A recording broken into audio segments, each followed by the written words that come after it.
Olá e sejam bem-vindos a mais um episódio de Kings of History, um podcast onde falamos de todos os reis de Portugal de forma cronológica. No último episódio vimos que o foco peninsular virou-se novamente para a Reconquista, depois da visita do enviado papal de Roma. E com isto, várias praças e castelos muçulmanos passam para as mãos dos cristãos. No final de contas, Afonso IX de Leão morre e Fernando III de Castela, o seu filho, unifica os reinos de Leão e Castela. Neste episódio vamos ver as consequências que teve esta unificação para Portugal. E mais importante ainda, vamos acompanhar como Dom Sancho II, já sem o apoio firme da Cúria, tenta resistir à pressão de todos os lados. Enquanto isso, a sombra do seu irmão Afonso começa a crescer além fronteiras. Antes de começarmos, gostaria de lembrar a todos que podem ouvir todos os nossos episódios até agora lançados através do nosso website, kingsofhistory.buzzsprout.com, e que também nos podem seguir nas redes sociais para estarem sempre a par de quando lançamos episódios e muitas outras coisas. E se sentirem generosos e nos quiserem ajudar, passem pelo nosso Patreon. Bem, vamos então continuar a nossa história. Terminámos o último episódio com a morte de Afonso IX de Leão e a consequente unificação dos reinos de Leão e Castela por Fernando III, algo que não acontecia desde 1157. Mas é importante explicar que, apesar da unificação das coroas de Leão e Castela por Fernando III, os dois reinos continuariam a existir formalmente como entidades separadas. Isto significa que, embora governados pelo mesmo rei, Leão e Castela mantinham as suas próprias leis, instituições e tradições. Esta distinção seria importante durante décadas e influenciaria a forma como o poder era exercido em cada território. Perante esta situação, Dom Sancho II de Portugal dirige-se prontamente para um encontro de monarcas com Fernando III. Este encontro dá-se entre os finais de março e inícios de abril de 1231, em Sabugal, num castelo que à data pertencia a este novo reino unificado. Presente neste encontro estava a agora viúva de Afonso IX de Leão e mãe de Fernando III, Berengária. Estava também Beatriz da Suábia, mulher de Fernando III e agora rainha de Leão e Castela, e como não podia faltar, estavam também todos os homens ricos e bispos castelhanos e leoneses. Fernando III de Leão e Castela pretendia desta reunião um parecer positivo por parte de Dom Sancho II de Portugal, para a sua sucessão ao trono de Leão. Isto porque esta sucessão não estaria garantida, tendo em conta a quantidade de pretendentes que existiam, incluindo as portuguesas Sancha e Dulce, frutos do casamento de Teresa Sanches, tia do monarca português, com o agora falecido Afonso IX de Leão. Ou seja, Fernando III tinha duas irmãs que, embora fossem de mães diferentes e que tivessem sido frutos de um casamento anulado pelo Papa, não invalidava que Dulce e Sancha tivessem pretensões ao trono leonês. Convém relembrar que Afonso IX de Leão foi casado com Dona Teresa, filha de Dom Sancho I de Portugal, e desse casamento nasceram as infantas e também o infante Fernando, muito estimado pelo pai, mas que morreu cedo, em 1214. As relações entre Afonso IX de Leão e o seu filho Fernando III, fruto do outro casamento, nunca foram próximas, sobretudo após este ter tomado o trono de Castela num golpe político impulsionado pela mãe. Apesar de Afonso IX de Leão ter nomeado Fernando herdeiro num testamento de 1218, a sua preferência recaía claramente sobre as filhas do primeiro casamento, o que tornava a sucessão longe de estar assegurada.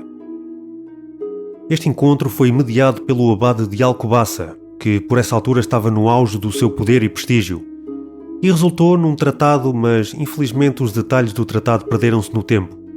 E só temos conhecimento desse tratado devido a um diploma emitido em Zamora por parte de Fernando III de Leão e Castela anos mais tarde. O que sabemos e temos mais detalhe é da aceitação por parte de Dom Sancho II de Portugal da sucessão de Dom Fernando III ao reino de Castela no Tratado de Benavente, que já tinha sido delineado pouco tempo antes. Este tratado afirma que a agora viúva Teresa Sanches renuncia tanto para ela como para as suas filhas, as tais Dulce e Sancha, qualquer pretensão ao trono de Leão. Como moeda de troca, Fernando III devolve o castelo de Santo Estevão de Chaves para o lado português. Este tinha passado para as mãos leonesas ainda no tempo de Dom Afonso II. Com todos estes tratados, vemos carimbar assim o renascimento do grande e poderoso bloco central da Ibéria. Quando as coisas parecem estar bem encaminhadas e a compor-se para o lado do monarca português e, como um cobertor político demasiado estreito que, quando se puxa para cobrir um lado, destapa-se o outro, parte da Diocese de Lisboa lança um interdito que coloca todo o reino de Portugal à parte da comunidade cristã. Para quem já não se lembra o que é um interdito, o interdito, no fundo, era uma punição da Igreja que suspendia todos os serviços religiosos numa zona. Nada de missas, casamentos, enterros cristãos. Era uma maneira forte e clara de pressionar os reis, porque deixava toda a população espiritualmente de castigo. Podemos atribuir este interdito a Soeiro Viegas, bispo de Lisboa, que não via o fim ou resolução dos desentendimentos que já temos vindo a falar ao longo deste e do reinado anterior. Soeiro Viegas é apoiado pelo bispo de Ourense neste acto. Mesmo com este interdito, não podemos dizer que o poder real e eclesiástico voltavam novamente aos confrontos. Isto porque eles nunca chegaram a acabar, e o bispo de Lisboa, Soeiro Viegas, já acumulava uma longa lista de infrações justificadas com o apoio ao interesse da coroa, que giravam sempre à volta de dois principais assuntos: a cobrança de rendas e o poder de nomeação dos cargos da Igreja. As ações de Dom Sancho II não ajudaram nada para acalmar este reacendimento de conflitos. O monarca português decide, com a ajuda do bispo de Coimbra, romper por completo o interdito ao expulsar das suas casas e ocupar os bens dos cônegos que se recusaram a celebrar a missa na Sé de Lisboa, na festa da Natividade da Virgem Maria, a 8 de setembro de 1231. Apesar de todos os conflitos, Dom Sancho II continuava, por vezes, a cumprir aquilo que tinha sido acordado após a visita do legado papal, João de Abbeville. Isto incluía, por exemplo, a proteção dos bens da Igreja em alguns centros importantes como Braga, e também a reabilitação de cônegos que tinham sido injustamente afastados pelos antigos bispos, que, entretanto, foram retirados ou faleceram. Reconhecendo este esforço, o Papa Gregório IX acaba por confirmar em 1232 a dignidade régia de Dom Sancho II, um homem feito com os seus 21 anos. Além disso, concede-lhe uma proteção especial. O rei português não poderia ser excomungado sem autorização direta da Santa Sé, desde que este continuasse a lutar contra os mouros. Esta ação do Papa Gregório IX coloca um travão naqueles homens do clero que mal podiam esperar por uma oportunidade para excomungar o rei. Como moeda de troca, o Papa queria a continuação da campanha da Reconquista, de forma a que Portugal igualasse as ações ofensivas dos seus vizinhos ibéricos. Clássica situação de uma mão lava a outra. Em junho de 1233, o Papa encarregou Frei Tiago, um monge franciscano, de perdoar Dom Sancho II pelos vários atos de violência que tinha cometido contra membros do clero. Esses atos aconteceram enquanto o rei tentava impor ordem e autoridade, e não foram feitos por outros em seu nome. Não, foi o próprio Dom Sancho que cometeu atos de violência a membros do clero com as próprias mãos e com o bastão. Durante estes anos, multiplicaram-se os conflitos entre Dom Sancho II e o clero, em especial com figuras como o Bispo do Porto e Soeiro Viegas, Bispo de Lisboa, que acaba por morrer nesse mesmo ano. Estes conflitos culminaram mesmo no interdito lançado sobre o reino em 1233. Estes atritos prolongaram-se durante anos, com disputas constantes e sem resolução clara à vista. Chegamos ao ano de 1234 e, olhando para trás, por tudo aquilo que temos vindo a descrever ao longo do tempo, podemos pensar que existe uma relativa instabilidade no reino português. O que não é mentira, mas não instável o suficiente para haver uma verdadeira cambalhota no reinado de Dom Sancho II. Dizemos isto porque ainda se vê estabilidade, credibilidade e diligência no núcleo central da Cúria. Contudo, a partir deste ano, as coisas começam a ficar bem diferentes. No início de agosto de 1234, vindo de Castela, mais especificamente da Diocese de Palência, chega ao Reino de Portugal o bispo Tibúrcio para ocupar a sede episcopal de Coimbra como bispo. Isto em si não é uma situação anormal, pois já não é a primeira vez que um bispo de fora seria nomeado para supervisionar assuntos eclesiásticos deste reino. Contudo, no dia 16 desse mês, o novo bispo de Palência e o arcediego de Cerrato comunicaram a Tibúrcio as ordens do Papa para excomungar Dom Sancho II. A justificação desta excomunhão são as entraves e demoras causadas pelo núcleo real relativamente à questão da Igreja do Porto. No entanto, Dom Sancho II não estava sozinho. O seu velho e fiel chanceler e bispo da Guarda, Mestre Vicente, coloca-se de imediato no centro de ação e começa a maquinar estratégias para suavizar esta excomunhão.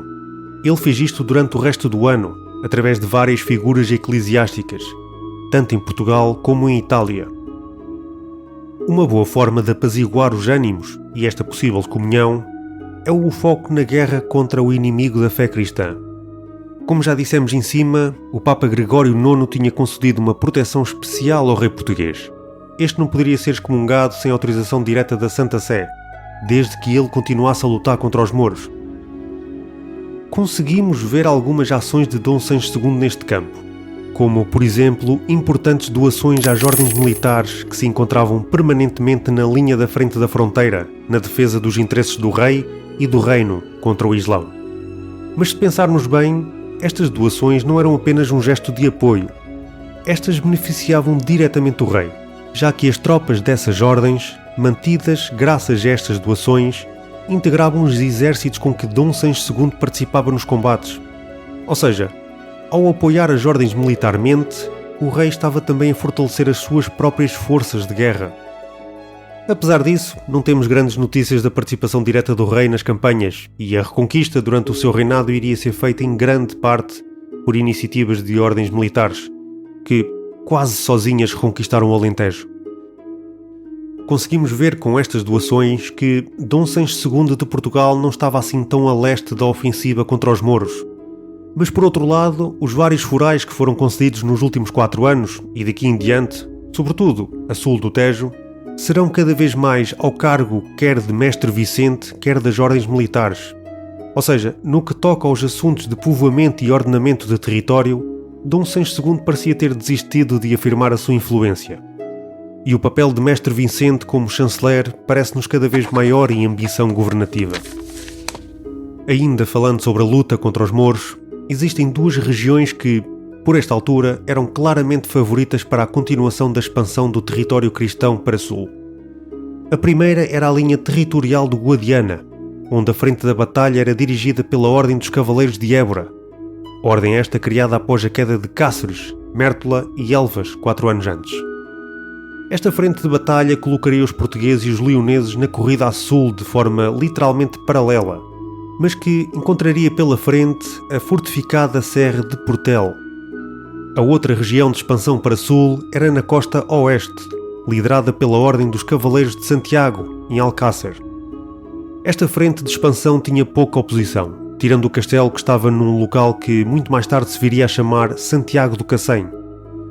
Mas é no ano seguinte, em 1235, que a Ordem de Santiago começa a revelar-se imparável. Foi doada a esta ordem o termo de Aljustrel, de área extensa situada no coração do Alentejo. Este era o ponto perfeito para enfrentar a Serra Algarvia, que tão difícil e traiçoeira era de atravessar, devido não só ao seu aspecto e cortina defensiva natural, mas também por esta estar repleta de construções defensivas mouras. No final deste ano, por volta do outono e inverno, e já a meter o pé em 1236, Dom Sancho II vê-se em Coimbra rodeado não só pelos mais ilustres homens ricos do reino, como também pelo mestre da Ordem do Templo e pelo prior do hospital, que é como quem diz, da Ordem dos Hospitaleiros. Ora, é nesta altura que foram passados uma quantidade de veras impressionante e invulgar de vários diplomas politicamente relevantes. Tanto que este curto período de tempo foi possivelmente um dos períodos mais eficientes do reinado de Dom Sancho II. Mas é durante este período mais energético da Cúria que algo de veras estranho acontece. É feita a última confirmação de documentação por Mestre Vicente, e o nome deste desaparece da documentação daqui para a frente, deixando o cargo de chanceler da Cúria efetivamente vazio. Esta situação irá certamente afetar de forma imperativa a futura organização do núcleo real e abre as portas a mais um progressivo vai e vem de tentativas de reorganização de cargos na Cúria. Mestre Vicente foi o último de uma série de chanceleres excepcionais que vinham desde o reinado de Dom Sancho I, que conseguiram fazer afirmar o direito civil face aos poderes locais e ao poder do clero. a sua perda foi custosa para Dom Sancho II. Sabemos que pouco tempo mais tarde, mas ainda nesse ano de 1236, existiu uma misteriosa cúria reunida em Coimbra. E nós dizemos misteriosa no verdadeiro sentido da palavra, pois não nos chegam até hoje informações concretas sobre o que se passou nesta reunião. Facto é que nela estiveram presentes o rei, um grupo grande de nobres e um grupo igualmente grande de senhores episcopais. Certamente uma reunião com muita importância. Podemos pensar que o árduo trabalho de Dom Sancho II, agora com 25 anos, na reorganização da Cúria, estaria possivelmente a dar resultados, quer na política administrativa, quer na resolução de conflitos internos do reino. Mas a saída de Mestre Vicente e de outros homens do círculo interno da política e da Casa Real mostra-nos que a realidade não poderia estar mais longe disso. Este será o último ano em que Dom Sancho II verá a Cúria reunida. E a partir deste momento abrem-se as portas da violência e da anarquia generalizada. Agora, Dom Sancho II via-se sem o seu fiel chanceler, aquele que, ao longo dos anos, o tinha ajudado a governar o reino e a lidar com os constantes atritos com a Igreja. Tinha sido mais do que um conselheiro. Em muitos momentos parecia até ocupar um lugar tão alto na hierarquia do poder que se confundia com o próprio rei. Sem esse escudo protetor, Dom Sancho II ficava exposto e sozinho para enfrentar os tempos difíceis que se avizinhavam. Estes tempos difíceis não demoraram muito. E até ao ano de 1337, a crescente debilidade política, a capacidade de reinar, jurisdicionar de Dom Sancho II e até a capacidade de ter uma mão firme no seu reino, rapidamente se desvanece. O abandono de vários homens ricos e senhores episcopais do seu lado, juntamente com a crise económica que já se vivia há largos anos, tornaram o núcleo regente de Portugal fraco o suficiente para se instaurar um novo tempo da arroba. Quem nos acompanha deve lembrar-se deste termo, dado que isto já tinha acontecido no passado, no final do reinado de Dom Sancho I e no início do reinado de Dom Afonso II. Contudo, desta vez, e devido ao que acabámos de descrever, este tempo da arroba toma proporções nunca antes vistas no país. A partir deste momento, a mobilidade dos grandes senhores, sobretudo da Igreja, mas também alguns nobres, ficou seriamente afetada. Multiplicaram-se os sequestros, os assassinatos e os atos de vandalismo contra pessoas e propriedades. Alguns destes ataques foram ordenados pelo próprio Dom Sancho II, outros por grupos organizados de nobres e ainda outros pela mão da Ordem dos Templários. Independentemente da origem, todos tinham o mesmo objetivo: garantir o controle sobre o poder local, seja ele mais ou menos espalhado por todo o reino. Dentro das cidades como Lisboa e Porto, as famílias nobres que tinham ganhado influência nas últimas décadas também disputavam o seu lugar na hierarquia do poder, muitas vezes recorrendo aos mesmos métodos. O reino mergulhava numa verdadeira anarquia. Como devem calcular, a pouca documentação que existe nesta época era tudo menos regular. Mas existem alguns relatos de testemunhas da Cúria do reinado seguinte, criadas através de um inquérito 15 anos após estes acontecimentos. Vamos ver dois desses testemunhos.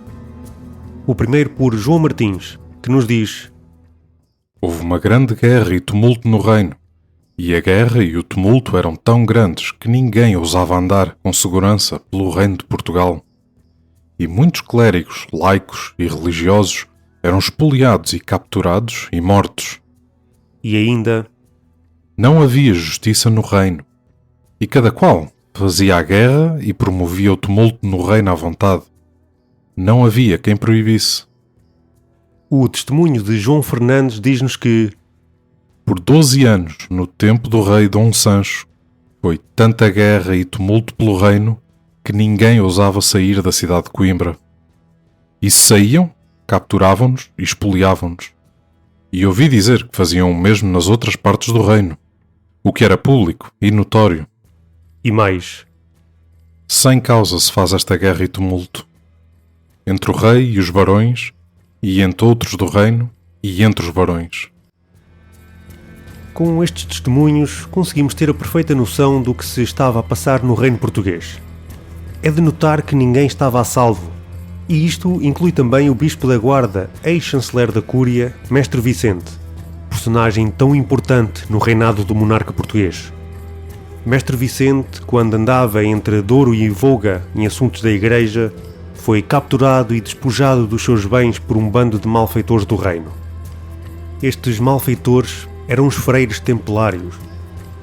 Mas não pensem que estes atos de violência se limitavam às figuras com título ou aos membros das ordens mais prestigiadas.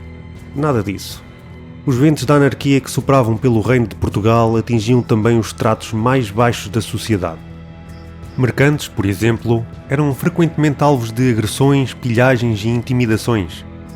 E como muitos destes mercantes tinham ligações comerciais além fronteiras, as consequências destas ações acabavam por ultrapassar os limites do reino, afetando também interesses estrangeiros e criando novos focos de tensão para lá das fronteiras portuguesas. Mestre Vicente, ainda nesse ano de 1237, relata ao Papa os acontecimentos que se têm vindo a desenrolar. Este, nas suas cartas, aponta muito o dedo ao irmão mais novo do rei, o infante Fernando, que ainda não teria 20 anos feitos e já era bastante participativo nas ações do tempo da rouba. Este era muito próximo do seu irmão Dom Sancho II de Portugal. Tinha inclusive liderado um ataque a João Rol, bispo de Lisboa e capelão do Papa. As bulas papais escritas pelo arcebispo de Toledo, Rodrigo Gimeni de Rada, que tomam a ocorrência destes testemunhos, carimbam um final com um subtil mas decisivo "que Deus guie o seu caminho", uma declaração que mais parece ser de um epitáfio. No meio de tudo isto, o que andava Dom Sancho II a fazer? Um mero espectador não era com certeza, visto que este era participante ativo nelas. Contudo, o monarca português iria nos anos seguintes tentar fazer o melhor que conseguisse para salvar o seu trono e estatuto. E a instituição da Igreja? Se nos têm vindo a acompanhar, sabem que não é de admirar que a rede de comunicação eclesiástica fazia parecer que os olhos das mais altas esferas da Igreja eram omnipresentes e sempre atentos.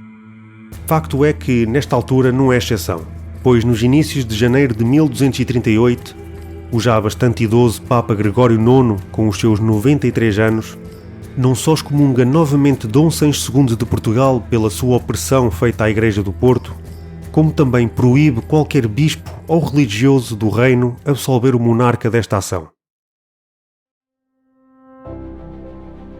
E assim termina mais um episódio, onde vimos a união de Leão e Castela criar um vizinho poderoso. Os conflitos internos agravaram-se e até os aliados mais próximos começam a afastar-se. Ainda assim, o rei tenta manter-se firme, mas a sombra do seu irmão Afonso adensa-se a cada passo, e o futuro do trono português começa a parecer cada vez mais incerto. Não percam o próximo episódio, onde vamos falar do casamento de Dom Sancho II, do avanço da Reconquista e do período em que a tensão política atinge o seu limite. Até lá, um bem-aja a todos.